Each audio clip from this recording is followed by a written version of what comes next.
Welcome to SIPA Conference 2008. I have pleasure welcoming Dhimanth Bhayani. Dhimanth is an investor, an entrepreneur, and been on the Silicon Valley scene for a long time, and is also an advisor for SIPA. Dhimanth, welcome. Thank you. You know, it's an interesting time, and we were talking with other speakers here that these are very challenging times for all of us. And as an investor, as an entrepreneur, what are your experiences? You know, the good thing is that Silicon Valley has seen many downturns, and it has come back stronger. This time I think it's a little longer because it's not just a tech downturn, but it's a nationwide and potentially global downturn. So it may last a little longer. When I started my first company, it was during the downturn. So the true entrepreneur, this is the best time to start the company. Of course, don't expect funding, you have to bootstrap the company. Beyond which, I think that the industry will go through fundamental change. Every downturn reduces the opportunity in the current industry or current technology and creates new avenues for more creativity and better business opportunities. So I think we will come out of this. It will be probably late 2009, 2010. But if you're looking at entrepreneurship or longer lasting jobs, this 2-3 year horizon where you hunker down and develop the product, go to market, would not be a bad idea. The other interesting thing in this downturn is the markets are shifting, the industry is shifting. Yes. Where do you see industries growing, or which industries do you think are in the growth pattern? Okay. So we had, just going back to a little bit to our internet boom, that was a fundamental transition for tech sector. That we had too fast a growth in networking, communication, and web technology. That collapsed too rapidly. So it was a little bit like a seesaw. But starting 2002 and beyond, what we saw was a gradual recovery, so there was a growth. Okay. Now, I think that growth is also going to taper down. Okay. So I'm not very bullish, if you ask me, on a networking or enterprise sectors. Okay. Where I see opportunity is in the next generation of web content and consumer, as well as wireless technologies around WiMAX, as well as FCC just opened up the white space. That's going to open up a whole new industry. And I'm talking specifically tech. Outside of tech, there is a solar and energy sector is where the technology applies is one. Though it sometimes feels like these are very capital intensive businesses, and if you have to sustain those business for 2 years without revenue, can be very hazardous to startups' health.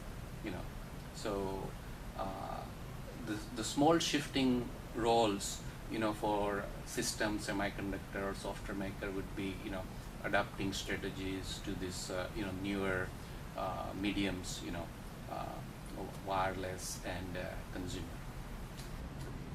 One of the other challenges, and I'm sure you faced it, and you see many members of SIPA come to you, is when they have gained enough experience for about 8 to 10 years as a professional, and the bug catches them and they say, well, I want to be an entrepreneur. But it's not an easy transition from professionalism to an entrepreneurship. How do you advise, or what do you advise people? So there are two things. The tech sector is no longer as young as it used to be.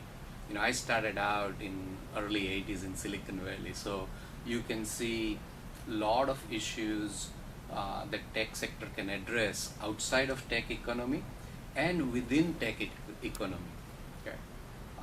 It seems like there is less and less to address by technologists in the tech sector, and this is generally has been their own domain. So they have to expand their horizon into serving the non-tech sector. meaning what can they develop, whether it's hardware, software, silicon, that targets, other non-tech companies, So all these people who want to, transition to entrepreneurship, they have a little bit higher barrier in terms of developing broader market understanding and not just technology, Other small point I would make is that if they have not seen the complete life cycle, meaning product definition to production release, and I'm talking for engineers who want to transition, they should think twice before branching out into entrepreneurship. Okay, sometimes one is exceptionally sharp in a domain knowledge and technology. I would recommend those people tie up with complementary skills like marketing and overseeing the technology development and release and such. And anyway, I strongly believe that a startup should start out with a team. Having said that, it's always difficult to find like-minded people, and then on top of that, have common synergy in terms of company structure and so on. SIPA has been here for over 20 years. They do a great job in helping professionals, further enhance their careers. You have been in the advisory board. Where do you see SIPA going forward? So I think that SIPA has always been there for what I would say mid-level engineering and business folks, and it serves a very interesting niche. I believe that where SIPA is becoming a bridge is Silicon Valley is today a melting pot of ABCD generation, two generation of established immigrants, and a new generation of H1B skills. Okay, and I think SIPA has done a good job of bringing in the the H1B generation.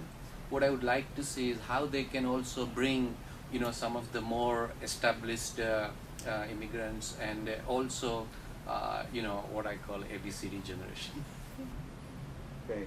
On that note, thank you, Dhimanth. Appreciate the time. Thank you. Thank you.